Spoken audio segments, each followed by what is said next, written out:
오늘 말씀은 레위기의 5대 제사 중에서 이제 마지막 제사이죠. 속건제에 대해서 다루고 있는 것을 우리가 볼 수 있습니다.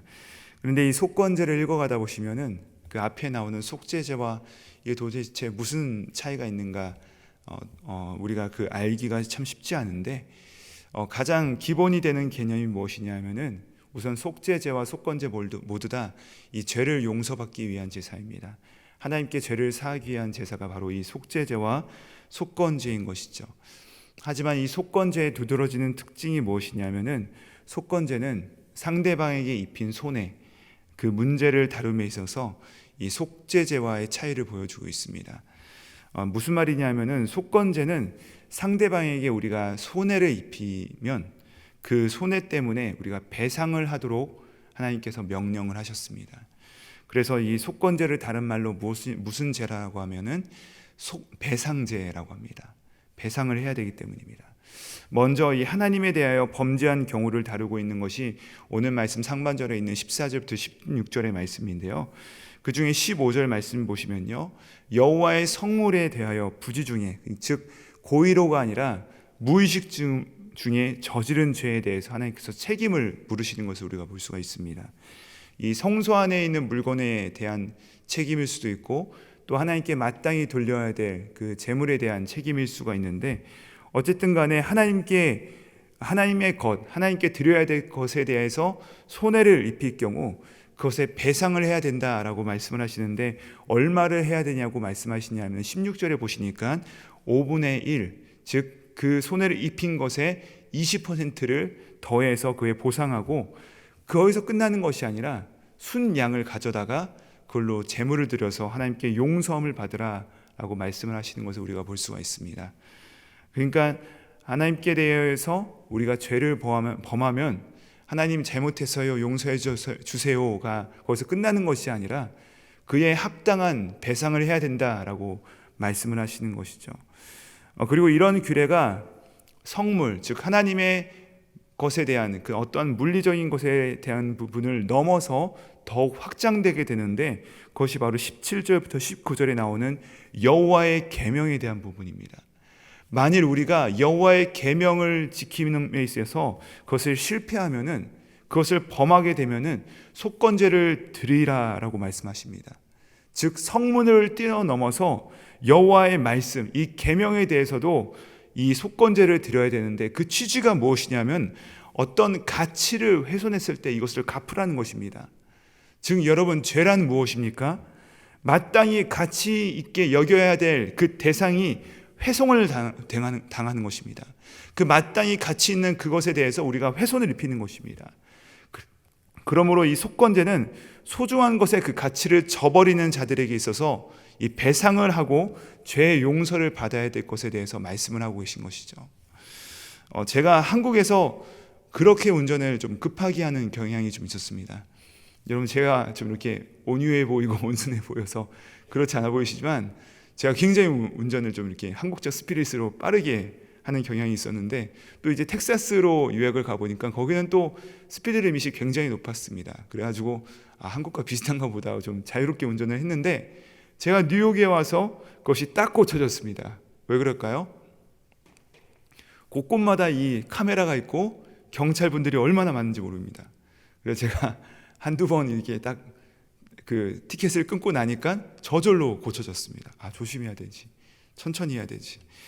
여러분, 이처럼 우리가 10불, 20불 정도가 아니라 만약에 한 50불, 100불 이렇게 큰 돈이 나간다고 생각을 하니까 우리는 이것에 더 조심하고 더 이것에 유념하고 그것을 넘지 않기 위해서 우리가 더 신경을 쓰게 되는 것입니다. 우리가 이처럼 과소 티켓이나 혹은 주차 티켓을 물지 않기 위해서도 굉장히 우리가 노력하고 조심하고 법규를 준수하는데, 정작 이 하나님의 말씀에 대해서는 우리가 어떤 자세로 임할 때가 많습니까?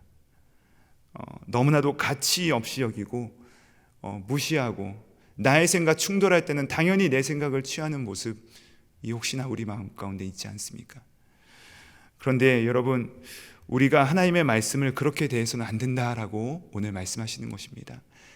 성물뿐만 아니라 부지 중에 너희가 하나님의 말씀을 범하였을 때 우리가 그 말씀을 지키기 위해서 몸을 부들부들 떨면서 씨름하고 있는가, 아니면 너무나도 손쉽게 손바닥 뒤집듯이 그 하나님의 말씀 가운데서 내가 서지 못하고 내 하나님의 가치는 저버리고 내 뜻을 택하는가, 오늘 우리 가운데 질문하고 계신 것입니다.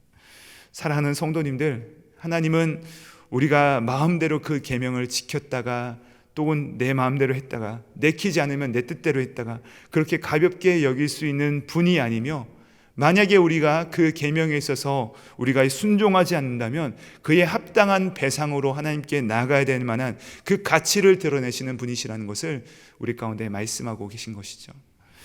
또한 6장에 가보시면 이번에는 사람에 대한 속건제, 즉 우리 주변 이웃에 대한 그 배상의 문제에 대해서 다루고 있습니다.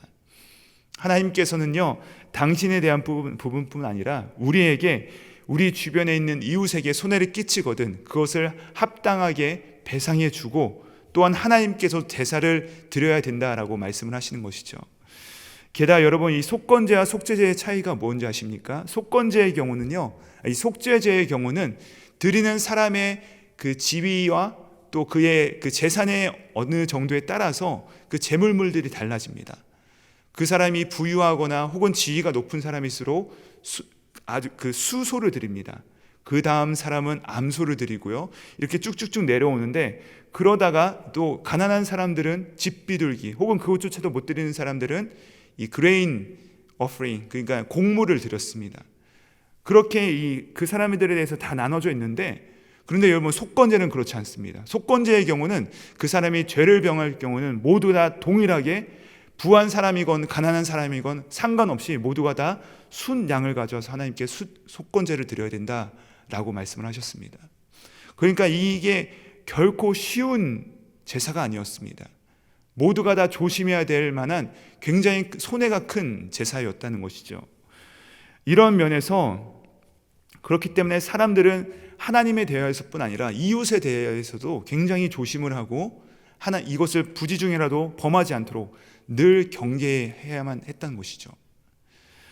저는 이 속건제의 정신이 우리 신약 시대를 살아가는 우리에게 너무나도 시급하게 회복되어야 될 정신임을 믿습니다. 하나님은 결코 이 하나님의 기준을 양보하지 않습니다. 그러나 오늘날 우리 많은 그리스도인들이 이 죄에 대한 민감성을 상실해버리고 너무나도 쉽게 그 무거운 책임과 그 막중한 배상을 망각한 채 하나님의 법을 넘나들면서 하나님께 대하여, 이웃에 대하여서 하나님께서 다 잊어주실 것이라는 그 값싼 은혜에 의지하여서 너무나도 쉽게 죄를 범하는 모습들이 우리 가운데 많다는 것이죠. 그러니까 세상이 우리를 향하여서 미량이라는 그런 영화들을 통하여서 우리에게 그렇게 우리를 조롱하고 너무나도 우습게 여기는 안타까운 모습들이 벌어지는 것이 아니겠습니까? 저는 이 속건제의 말씀을 읽으면서 누가복음에 나오는 한 말씀이 생각났습니다. 바로 삭개오의 회심이었습니다. 예수님께서 삭개오에게 다가오셔서 오늘 내가 너희 집에 머물겠다라고 말씀을 하시죠. 그러니까 그가 너무나도 기뻐하면서 예수님께 뭐라고 합니까?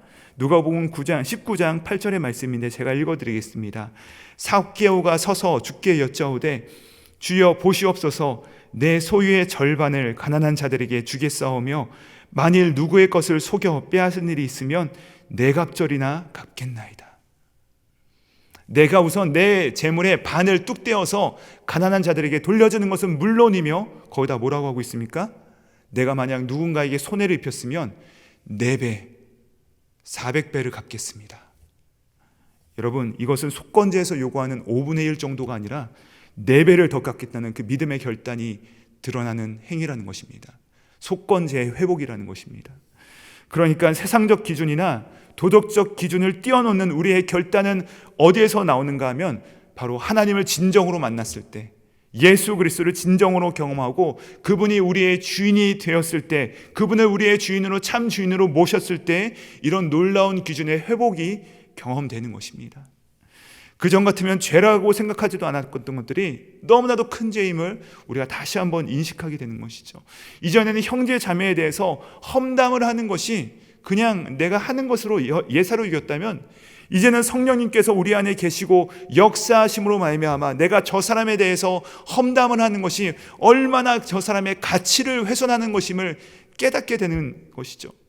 또 거기서 멈추는 것이 아니라 저 사람을 지으신 저 사람 안에 또 그 당신의 그 형상을 불어넣으신 하나님에 대해서도 내가 손해를 끼치는 것임을 기억하고 그 손해를 배상하기 위해서 하나님께 나와 회개하는 모습을 넘어서 이제는 내가 그 손해를 끼친 그 사람에게 나아가서 용서를 구하고 그 사람에게 사과하는 그런 그래야 그 사람의 가치를 회복시켜주는 모습이 일어나게 된다는 것입니다. 예수님께서 말씀하시죠. 너희가 만일 형제와 다투러 그를 경멸하고 비난했거나 하면 그에게 가서 그의 가치를 회복시켜주고 다시 와서 예배를 드려라. 여러분, 이것이 무엇이에요? 속건제를 드리고 나서 하나님께 예배를 드리라는 것입니다. 사랑하는 여러분, 우리가 하나님의 백성이 됐다는 것은 내가 이 하나님께 대하여 죄뿐만 아니라 이웃에 대하여서 죄를 지은 것도 하나님의 가치를 훼손시켰다는 것을 이제는 인정하고 그 원칙을 이제는 우리가 준수하겠다라는 결단이 있는 것입니다. 우리가 그 마땅히 지켜야 될 품격, 그 율법의 가치, 즉 하나님의 백성의 그 격을 떨어뜨리는 그 기준이 우리 가운데 생겼기 때문에 그 가치를 변상하고자 하는 태도, 그 여유, 그것이 바로 속건제를 통하여서 우리 가운데 말씀하시는 하나님의 마음인 줄 믿습니다. 사랑하는 여러분, 오늘 이 속건제의 말씀처럼 혹여라도 내가 부지 중에 하나님께 대하여 죄를 지은 것뿐 아니라 우리 이웃에 대하여서 내가 말로나 행동으로나 내 마음으로나 하나님 앞에서 그 가치를 훼손하였다면, 그 가치를 떨어뜨렸다면 여러분, 그 응분의 보상을 하시고 그리고 하나님께 대하여 내가 그 배상을 지불하는 이 속건의 능력과 회복이 우리 가운데 있기를 주님의 이름으로 축복합니다. 그리하여서 우리 가운데 막혀버렸던 예배가 회복되어지고 예수님께서 삭개오에게 선언하신 말씀처럼 오늘 이 집에 구원이 임하였다는 그 구원의 능력이 임하는 그 은혜를 체험하시는 그 놀라운 은혜가 여러분 모두에게 임하시기를 주님의 이름으로 축복합니다. 기도하시겠습니다. 하나님 아버지, 오늘 이 속건제의 말씀 쉽지 않은 말씀이지만 우리 가운데 이 말씀대로 명령하시니 우리가 이 말씀을 아멘으로 순종하며 받습니다. 어떠한 대가도 죄도 속함이 그 안에 없음을 믿습니다. 우리 주님께서 우리를 위해 한 가지 한없는 정말로 대가를 지불하셨는데 우리는 마땅히 이웃에게 보상해야 될 할 일이 있다면 책임을 다하여 순종하게 하시고 흠없는 양을 드리라 하셨으니 배상할 때 남에게 대접할 때 가장 좋은 곳으로 갚을 수 있는 마음의 넉넉함과 선함과 여유를 허락하여 주시옵소서. 하나님, 날마다 온건한 속건제를 드림으로 우리가 죄에 머물러 있지 않게 하시고 빛 가운데 행하는 자들 되게 하여 주시옵소서. 우리를 위해 한없는 대가를 지불하신 예수 그리스도의 이름 받들어 기도드립니다. 아멘.